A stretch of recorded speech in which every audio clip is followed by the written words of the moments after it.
This week in gaming, Scrolls is finally shutting down once and for all, Motiga's Gigantic is shutting down at the end of July, Into the Breach now has a release date of February 27th, CD Projekt Red will be at E3 this year, and Indiecade East is happening next week.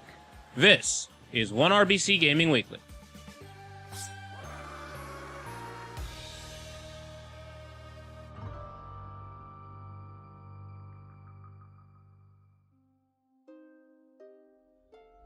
A game that I loved for a long time is coming to an end on February 13th. Scrolls, developed by Mojang, is a digital CCG and board game hybrid that's had a rough life. Early on in its development, the game was targeted by Bethesda for its name, Scrolls. Apparently they imagined that people would somehow confuse Scrolls the card game with The Elder Scrolls, a series of RPGs bearing no resemblance to Mojang's unique little game. Scrolls boasted some pretty clever gameplay. Rather like in other digital CCGs, you can sacrifice cards for resources in order to pay the cost of playing said cards. Unlike other CCGs, however, the battlefield in Scrolls was a 3x5 board with hexagonal tiles. You have units that can be moved around, structures that serve as shields, or perhaps produce other units. Scrolls really was something special. I haven't yet found another game that quite measures up to it. Was Scrolls perfect? Not by a long shot. It could at times be massively frustrating. For instance, you may find yourself in a match that's as good as been decided against your favor from the first few moves, but you cling to hope for a good 15 minutes, trying to keep yourself alive against an avalanche of cards that you just can't fight.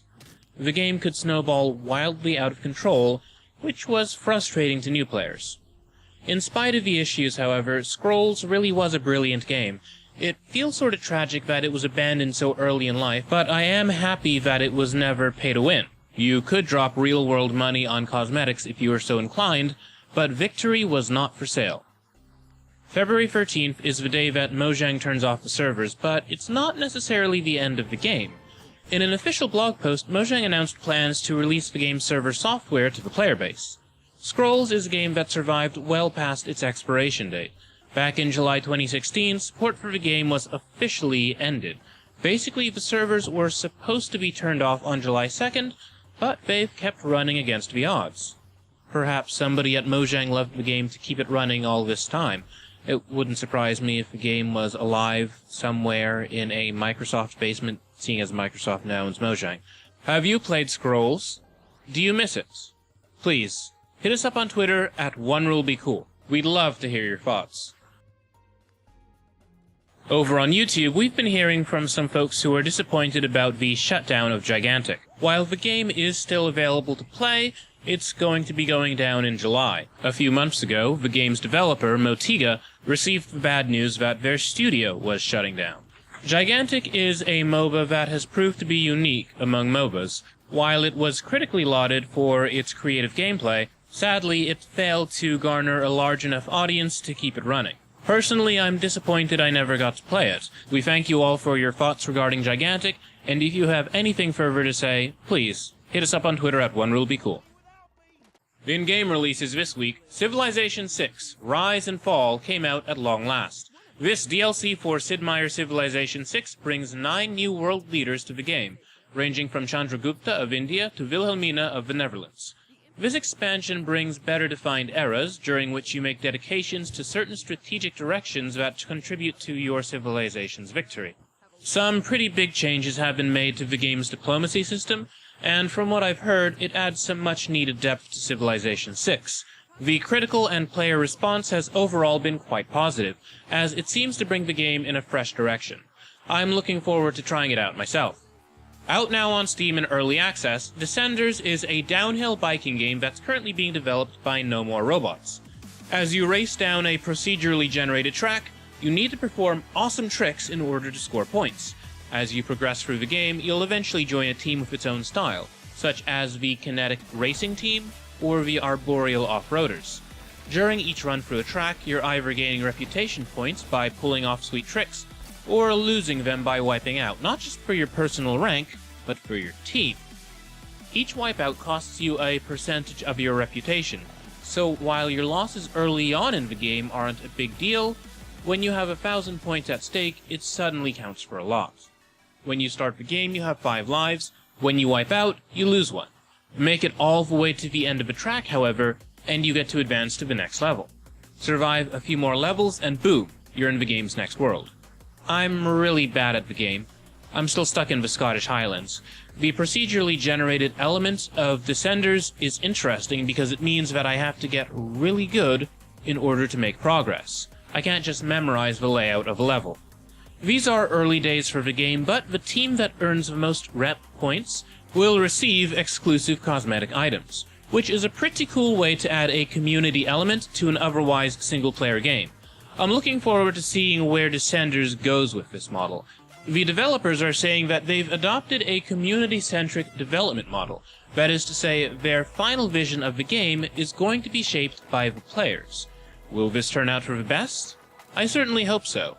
Wherever Descenders goes, it's bound to be interesting. I confess, I'm not very good at Descenders, but thus far I've had a lot of fun with it. The game's controls really feel tight and responsive. I feel as though I have plenty of fine control when pulling off tricks. I've been using a controller with the game, so I can't speak to how it'll play with a mouse and keyboard. As far as I can tell, it really seems like the sort of game that calls for a standard controller. Descenders is currently in early access for Mac, Windows, and Linux. It's set to come to Xbox Game Preview this summer. Has Descenders caught your eye, and if so, will you be playing it? Are you already playing it? Be sure to hit us up on Twitter at OneRuleBeCool and share your thoughts.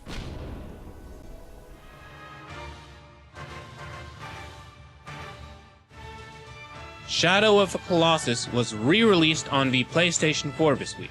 Now, in case you're unfamiliar with it, Shadow of the Colossus is an action-adventure game in which you fight giants for the sake of saving your love. It's quite the fairy tale, and it was a huge hit when it was originally released on the PlayStation 2. Incidentally, it was also re-released on the PS3, but from the looks of things, the PS4 edition of the game is the best one yet, having been remade with shiny new graphics and textures and such. The critical response has been strong thus far. This game that's already famed for its aesthetic sense and epic scale looks better than ever on the PS4. Have you picked up this new version of Shadow of the Colossus already, or are you considering it? Hit us up on Twitter at OneRuleBeCool with your thoughts.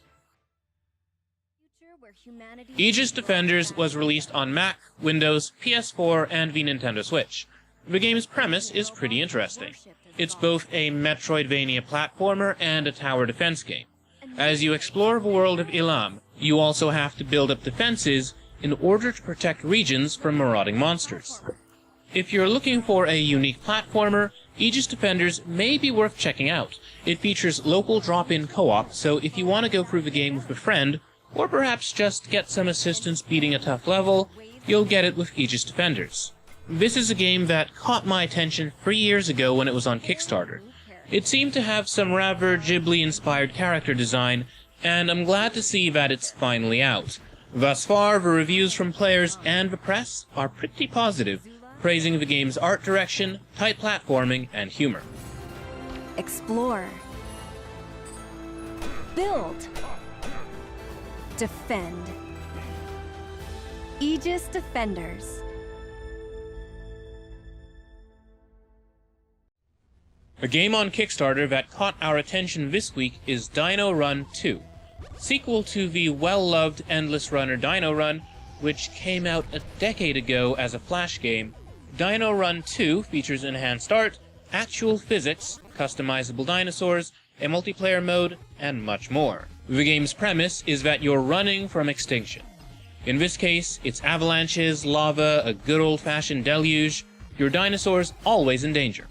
Dino Run 2 is set to be released on Mac, Windows, and Linux in November of 2019.